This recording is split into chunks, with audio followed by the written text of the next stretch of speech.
Penvision TV presents. Rahena Khatun নামে এক বোন জানতে চেয়েছিলেন যে উযু ছাড়া কোরআন ধরে পড়া যাবে কিনা। প্রথমত কোরআন স্পর্শের ক্ষেত্রে চার মাযহাবের ইমামরাই উযু সহ কোরআন ধরার ব্যাপারটা ঐক্যমত পোষণ করেছেন।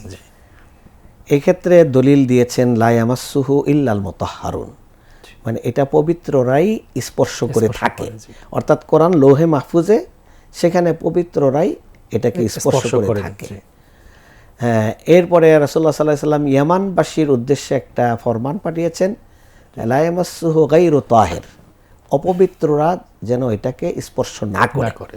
এই হাদিসটাও শুদ্ধ, সে দৃষ্টিকোণ থেকে এটাকে ধরতে নিষেধ করা হয়েছে। এরপরে এগুলোকে কেন্দ্র করে কোরআনের আহমিয়াত, গুরুত্ব, মর্যাদা, তো এই ক্ষেত্রে কিছু ভিন্নতা আছে মতের।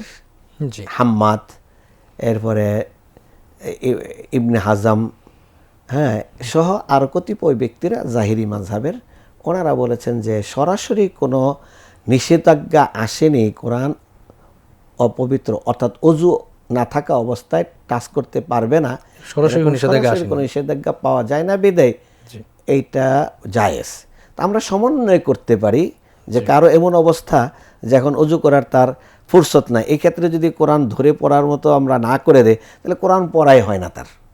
তাহলে সেই ক্ষেত্রে সে মনে করতে পারে যে না, মানে অজুর চেয়ে কোরআন পড়াটা আমার জন্য গুরুত্বপূর্ণ বেশি, সেই ক্ষেত্রে সতর্কতার সাথে তিনি এটাকে অভ্যাসে পরিণত না করে জরুরতের সাথে তিনি এটাকে নিতে পারেন। যেহেতু এখানে বিষয়টার মধ্যে মতবিরোধ আছে, মতবিরোধপূর্ণ বিষয়ের মধ্যে কোনোটাকে আমরা বাতিল বলতে পারি না, সেই দৃষ্টিকোণ থেকে আমরা কিছুটা রিল্যাক্সে আমরা বলতে পারি।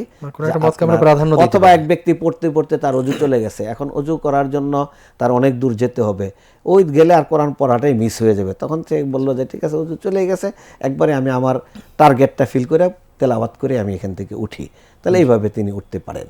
তাহলে অজু সারা কোরআন ধরা না ধরার বিষয়টাকে এটা ঢালাওভাবে এইভাবে বলবো না আমরা যে না ধরা না যায়, ধরতেই পারবে ধরা জায়েজ, এরকম বলবো না। কেউ কেউ আমাদের সমাজে এমন কেউ ফতুয়া দেয় যে অজু সারা কোরআন ধরা জায়েজ, কোরআন ধরা যাবে, ধরতে হবে, কোথায় আছে অজু করে ধরতে হবে, হ্যাঁ, এরকম আমরা বলবো না, অজু করেই ধরতে হবে।